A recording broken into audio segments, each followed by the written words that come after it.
When does the clock start? You tell us when you're ready. Well, I'm trying to figure out if we ever get to 5 minutes, how am I going to say it's the end of 5 minutes without being rude? Before I present some of my questions, this is, you were talking about the Purdue study as far as tax increment financing districts' impact on school corporations.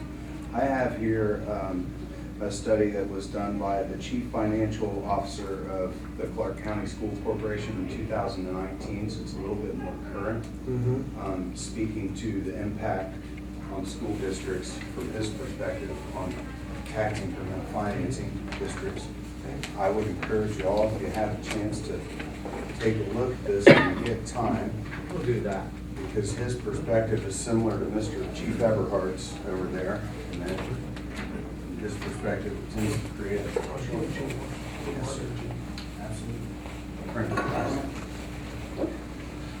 Okay.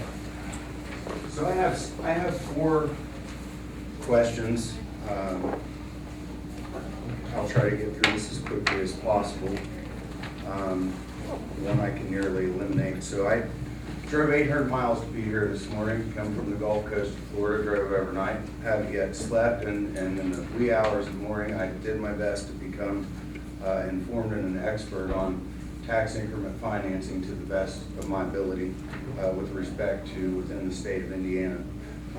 According to the document I presented before, there are a total of, in 2019, there were a total of 844 tax increment financing districts statewide.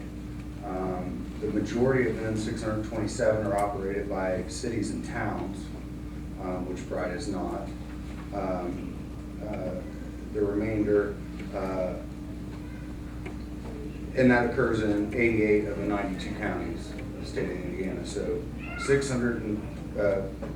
884 nationwide, and Indiana has a lot of them. The significance of that. One thing I'd like to point out, we're talking about growth in the town of Bright. Now, I operate a business on State Line Road. I've lived in Bright for 52 years of my 52 years on this planet. My parents have operated a business there for 48 of those 52 years that I've been here. I understand Mr. Mansfield has been a longtime resident of Bright. Mark Dole also. The rest of you guys, you know, Dave's close by out in St. Leon, but you mentioned yourself you do not reside up there. I have, you know, to clarify, you stated that you presented this proposal to the commissioners and they have approved it. So is the tax increment financing district formed now as we stand here, or is this yet still subject to approval as far as the formation of the what do we call it here? The Bright Economic Development. I can give you a short answer. Okay. It has been approved by everyone who needs to approve it. It will not be in effect until we pass a resolution confirming the TIF district. And that's done after our public meetings are over. Okay. So I had a lot of concerns initially reading about this. It mentions, gosh, this is so hard to articulate this. There were specific mentions of intent for property acquisition within the TIF district. There is no intent for property acquisition. Well, Yeah. number 7 on the thing, gosh, I'm so sorry, refers to section A2. Dang it. I've misorganized my paperwork here, gentlemen.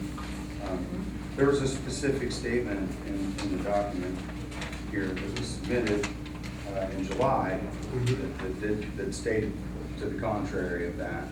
And it advised us to refer to section A4 for a list of those parcels. It is a potential for any TIF district that we could acquire property in it. But if so, it would be done by a normal sale, and we have no intention. I did read that acquisition would be done with willing property owners, Oh, yeah. so that came as a great relief to me. Yeah, that's the only way when I we read can that do it. at 5:30 this morning. We're not So- allowed to do it any other way. And I had prior spoken to Mr. Beddens here, and I appreciate you having a conversation with me, addressing some of my concerns and giving me some more background information. I think the 800-pound gorilla in the room here is that, you referenced the OKI I-74 study. At that time, there was extensive public surveying done throughout that project. Specifically, the residents, it's a little bit larger area of scope than Bo's TIF district, but encompassed the entirety of it.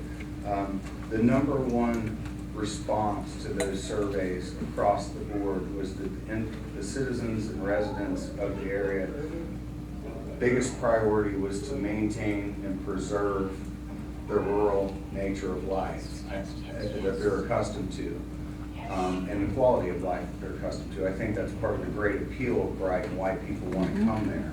My concern is with the focus on development, that at some threshold we're going to cross over that point where people aren't going to see Bright as the escape from urban development that they're coming there to get away from. I think that is a resounding sentiment amongst all of the residents in Bright that I've spoken to. I think you can see that reflected in a lot of public commentary on social media, not that it has any legal standing.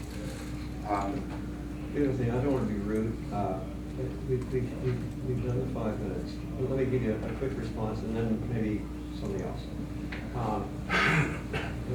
We're going to have nothing to do with whether or not people move into Bright. That's something different. What we're intending to do is take care of some problems that are in Bright, and that's our objective. Okay.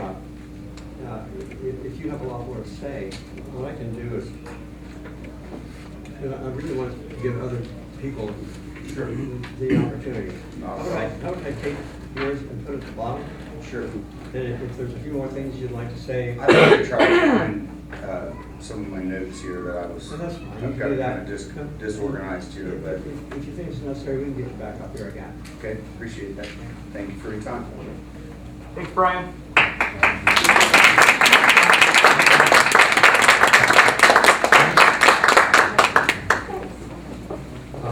So far, people are saying a lot of things that we really agree with. Brian. He says, how do you Use do your a lot? microphone, please. Yeah, I just. So, there's going to be a planning Sorry. commission. There's a lot of people here saying a lot of things that we really disagree with. It's just, we're one cog in this machine.